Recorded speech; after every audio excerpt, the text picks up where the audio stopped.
Good morning to all. Honorable Minister of State for External Affairs, Shri V. Muralidharan,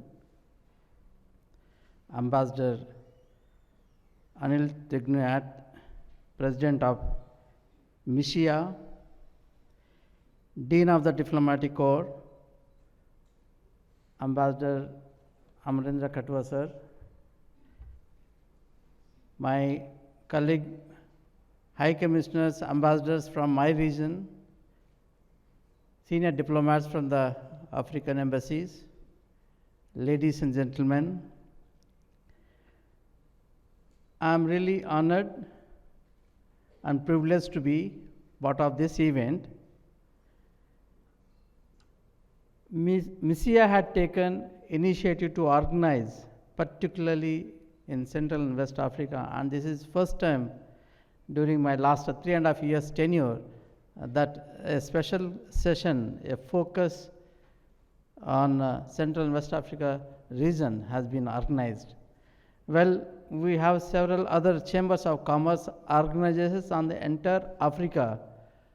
It could be Africa Summit, Africa Conclave, Africa Business Events, visits, but it gives me different feeling for the first time that we are also keen and interested in developing our trade linkages with the Central and West African countries.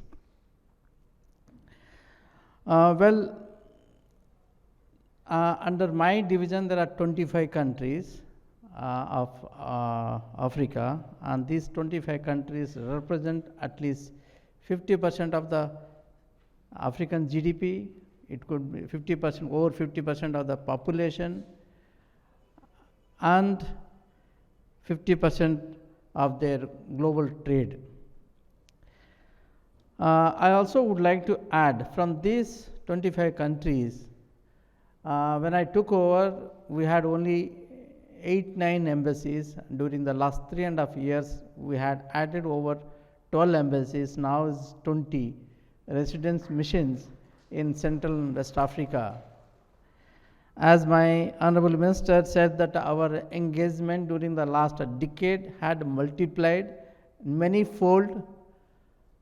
The same story with the Central and West African countries. Well, at different levels, both sides, interactions, visits had taken place at regular intervals, which had added the momentum generated over the years.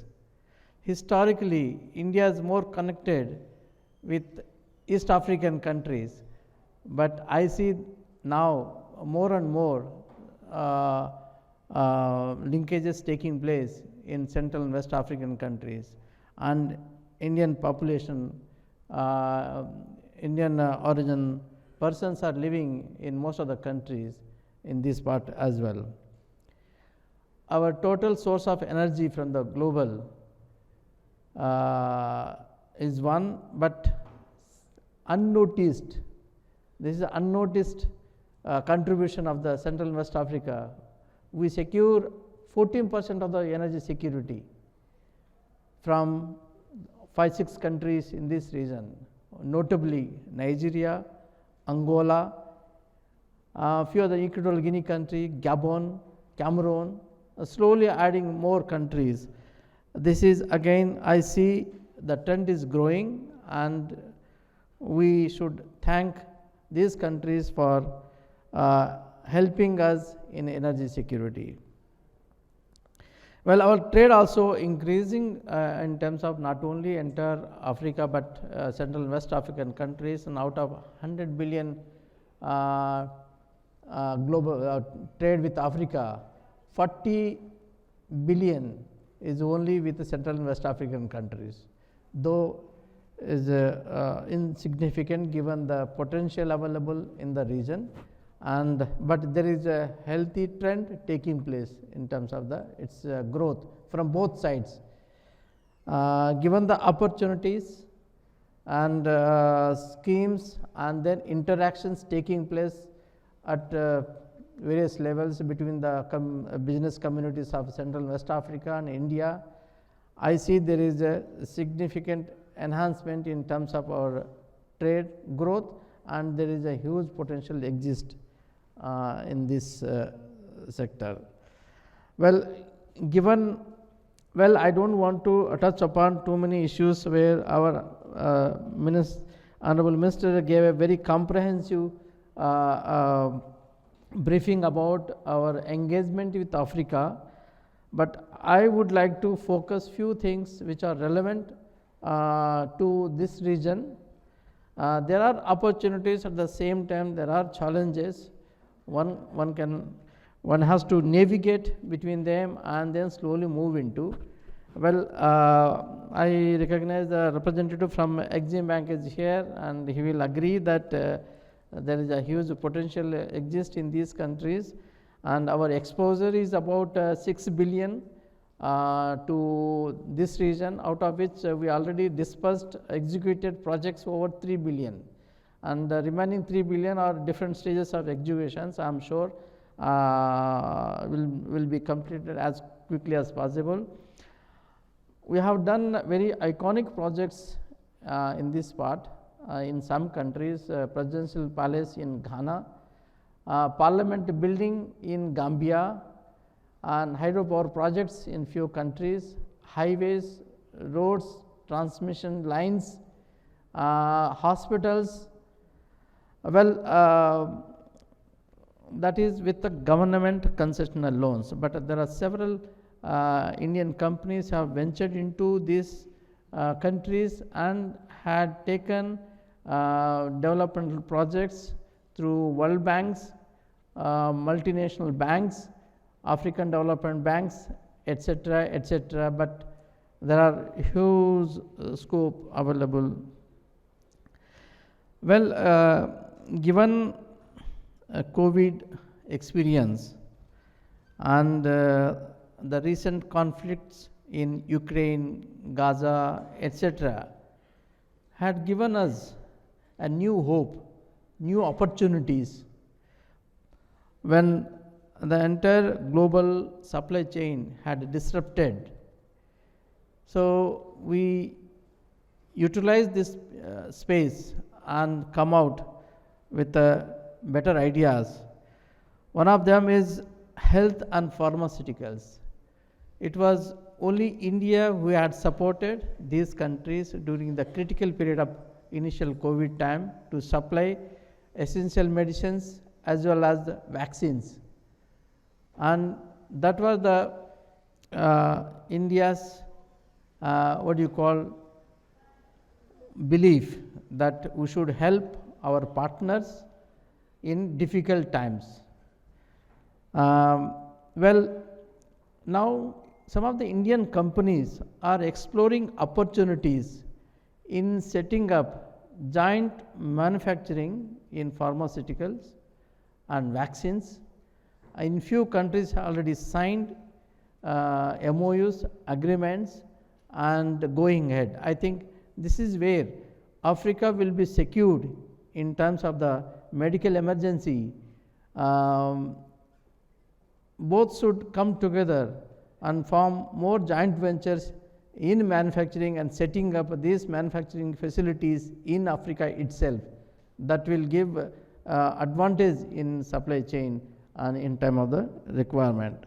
At the same time, some of the Indian hospitals have set up their clinics, hospitals in different parts of the West African countries, particularly in Nigeria, DR Congo, and slowly moving into in other countries as well.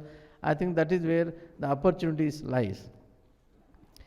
As my minister also said, that digital public infrastructure is a very promising sector, and there is so much scope available, and countries in Central and West Africa still have